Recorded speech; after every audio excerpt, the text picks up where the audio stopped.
Hello दोस्तों, मैं अमित कुमार सिंह आपका अमित सिविल सर्विसेज एकेडमी में बहुत बहुत स्वागत करता हूं। दोस्तों, मैं आज आपके लिए 10 अक्टूबर 2024 के सभी इंपॉर्टेंट बिहार करंट अफेयर्स लेकर हाजिर हूं, जिसमें हम राष्ट्रीय और अंतर्राष्ट्रीय घटनाओं को भी देखेंगे। दोस्तों, मेरे चैनल पर आप जनवरी 2024 से सितंबर 2024 के पूरा का पूरा बिहार करंट अफेयर्स देख सकते हैं। मेरे चैनल पर डाल दिया गया है। आप मंथली भी वीडियो देख सकते हैं। जनवरी 2024, फरवरी 2024 अलग अलग हमारा एक प्लेलिस्ट है मंथली वीडियो का। उसमें ईयरली वीडियो भी आपको मिल जाएगा, देख सकते हैं आप। जनवरी 2024 से सितंबर 2024 का एक साथ मैंने वीडियो बनाया है। वहां पर वन लाइनर भी वीडियो है दोस्तों, क्वेश्चन वाला भी वीडियो है। तो आपको एग्जाम आप 17 बीपीएससी का देने जा रहे हैं तो आप जरूर इस वीडियो को देखिए। सारे के सारे 6 अखबारों का निचोड़ करंट अफेयर्स मैंने इसमें शामिल किया है। और दोस्तों, आपको पीडीएफ पे मिल जाएगा हमारे Amit civil services academy Telegram channel पर। हमारे चैनल को लेकिन जरूर सब्सक्राइब करें, आपको बहुत फायदा होगा। तो चलते आज के पहले क्वेश्चन की तरफ। बिहार के किस जिले की रहने वाली सुकृति राज ने 35वें east zone junior athletics championship में कांस्य पदक जीता है? तो ये पटना की रहने वाली है दोस्तों। बिहार के पटना जिले की रहने वाली सुकृति राज ने 35वें east zone junior athletics championship में कांस्य पदक जीता है। यह प्रतियोगिता उड़ीसा के कलिंगा में आयोजित की गई थी। बिहार के खेल मंत्री सुरेंद्र कुमार मेहता हैं। बिहार खेल प्राधिकरण के महानिदेशक रविंद्र शंकरन हैं।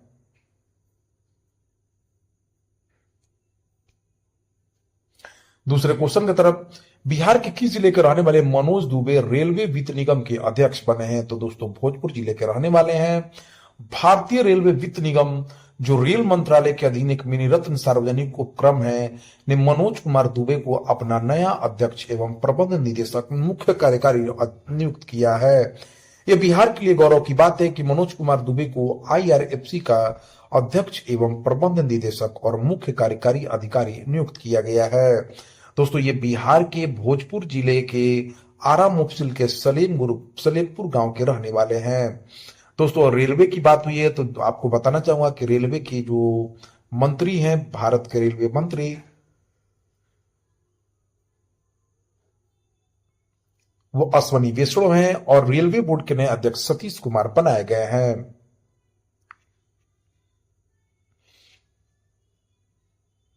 स्वच्छता ही सेवा 2024 पखवाड़े के अंतर्गत 17 सितंबर से 2 अक्टूबर 2024 तक हुए कार्यक्रम में जन भागीदारी तथा सफाई में बिहार को पूरे देश भर में कौन सा स्थान मिला है?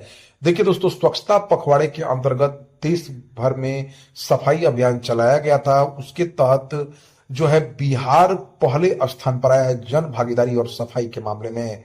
स्वच्छता ही सेवा 2024 पखवाड़े के अंतर्गत कार्यक्रम में जन भागीदारी तथा सफाई में बिहार को पूरे देश भर में प्रथम स्थान मिला है। इसके साथ साथ दोस्तों, राष्ट्रीय वायु स्वच्छ कार्यक्रम के तहत वर्ष 2024 में स्वच्छ वायु सर्वेक्षण रिपोर्ट में पटना को देश के 47 शहरों में 14वां स्थान मिला है। इसके लिए केंद्र सरकार की तरफ से पटना को 30 करोड़ रुपए का ग्रांट भी मिला है। बिहार के किस जिले में दुर्लभ मूंगा लाल कुकरी सांप मिला है? तो पश्चिमी चंपारण में दोस्तों। बिहार में वाल्मीकि टाइगर रिजर्व के नजदीक पश्चिमी चंपारण के पास एक दुर्लभ सांप मिला है जिसका नाम मूंगा लाल कुकरी सांप है। यह सांप विषहीन और रात में सक्रिय रहता है। इसे पहली बार 1936 में दुधवा नेशनल पार्क में देखा गया था। यह सांप भारत में अत्यंत दुर्लभ है और इसकी उपस्थिति वन्य जीव विशेषज्ञों के लिए बहुत महत्वपूर्ण मानी जाती है। अगले क्वेश्चन की तरफ बढ़ते हैं दोस्तों। बैंक ऑफ बड़ौदा का ब्रांड एम्बेसडर किसे बनाया गया है?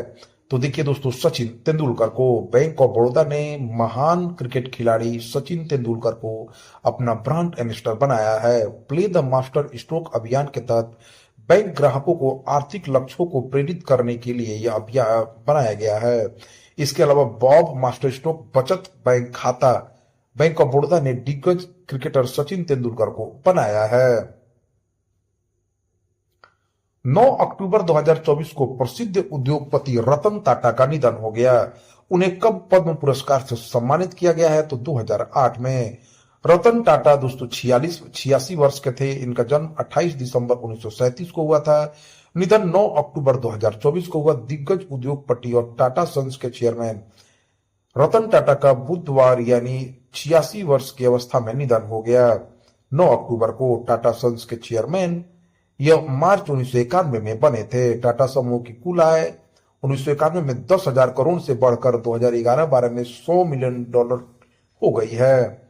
टाटा के मुख्य अधिग्रहण 2000 में टाटा टी द्वारा 450 मिलियन अमेरिकी डॉलर में टिटली का अधिग्रहण किया गया। 2007 में टाटा स्टील द्वारा 6.2 बिलियन पाउंड में कोरस का अधिग्रहण किया गया। 2008 में टाटा मोटर्स द्वारा 2.3 बिलियन अमेरिकी डॉलर में जगुआर लैंड रोवर का अधिग्रहण किया गया। महान टेनिस स्टार राफेल नडाल ने संन्यास का ऐलान कर दिया है। उन्होंने कितनी बार ग्रैंड स्लैम जीता है? तो 22 बार। सबसे ज्यादा बार ग्रैंड स्लैम जीतने का रिकॉर्ड दोस्तों नोवाक जोकोविच के पास है। उन्होंने 24 बार ग्रैंड स्लैम जीता है। महान टेनिस स्टार राफेल नडाल ने संन्यास का ऐलान कर दिया है। 38 साल के नडाल ने एक इमोशनल वीडियो जारी करते हुए सभी फैंस को शुक्रिया कहा। 22 बार ग्रैंड स्लैम चैंपियन उन्होंने बताया कि डेविस कप उनका आखिरी टूर्नामेंट होगा जो उनके देश स्पेन में ही खेला जाएगा। टेनिस में ग्रैंड स्लैम शब्द का अर्थ है एक ही कैलेंडर सीजन में सभी 4 प्रमुख चैंपियनशिप को जीतना। ऑस्ट्रेलियाई open, French open, Wimbledon open और अमेरिकन यूएस ओपन को जीतना।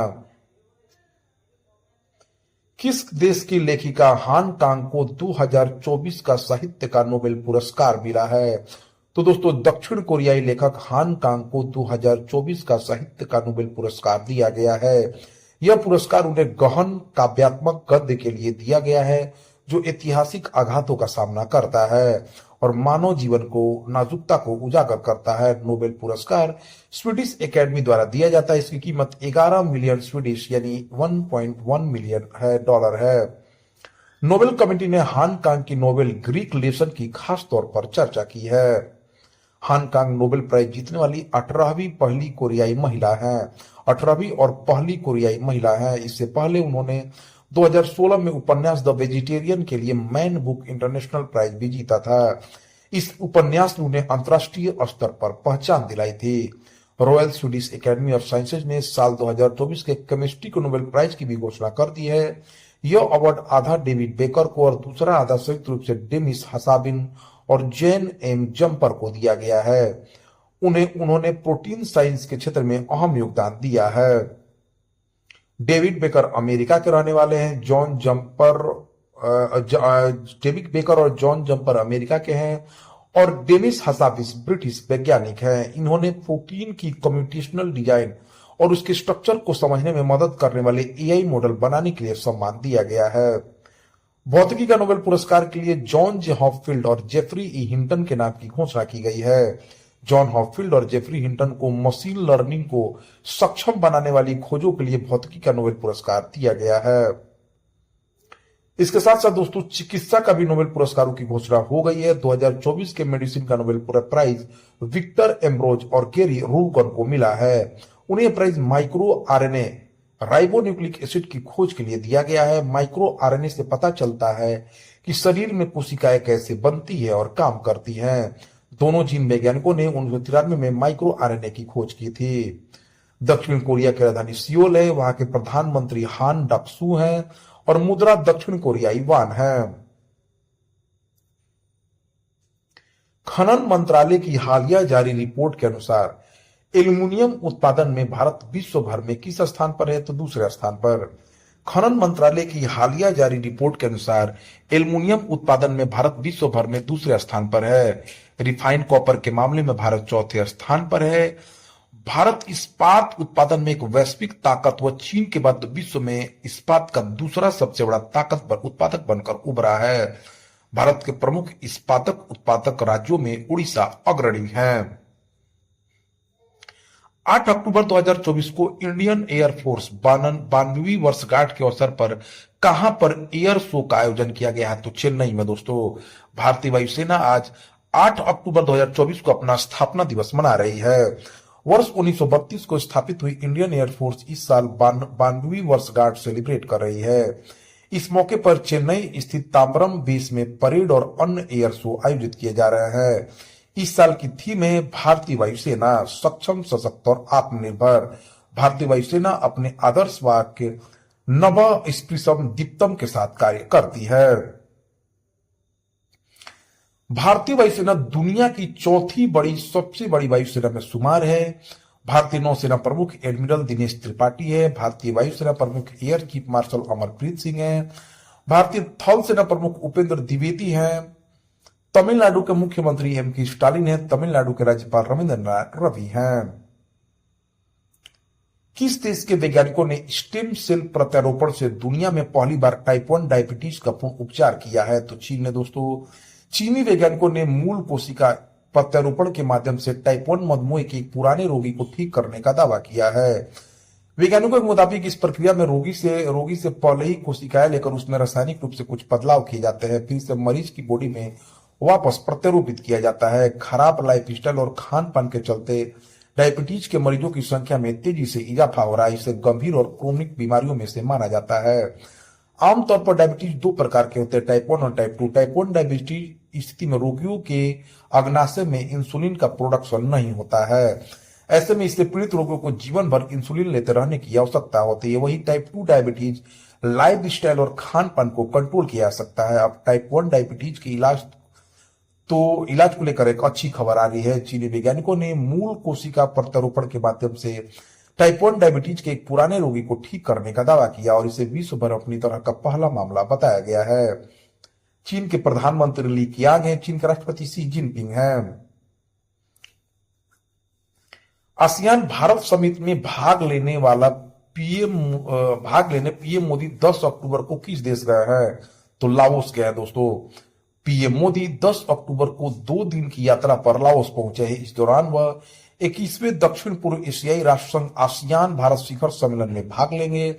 इसके अलावा 19वें पूर्वी एशिया शिखर सम्मेलन में भी शामिल होंगे। पीएम मोदी लाओस में 10वीं बार एशियान भारत शिखर सम्मेलन में शामिल होंगे। लाओस दक्षिण पूर्वी एशियाई राष्ट्रों के संगठन आसियान का मौजूदा अध्यक्ष देश है।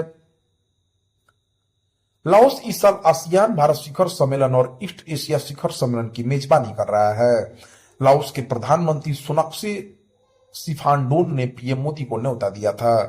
आसियान की स्थापना 8 अगस्त 1967 को बैंकॉक थाईलैंड में आसियान घोषणा पर हस्ताक्षर के साथ की गई थी। आसियान में भी 10 देश हैं, Indonesia, Malaysia, Philippines, Singapore, Thailand, Brunei, Vietnam, Laos, Myanmar और कंबोडिया। वहीं पूर्वी एशिया शिखर सम्मेलन का स्थापना साल 2005 में दक्षिण पूर्वी एशियाई देशों के संगठन के नेतृत्व वाली पहल के रूप में की गई थी। ईएस यानी दोस्तों दक्षिण पूर्वी एशियाई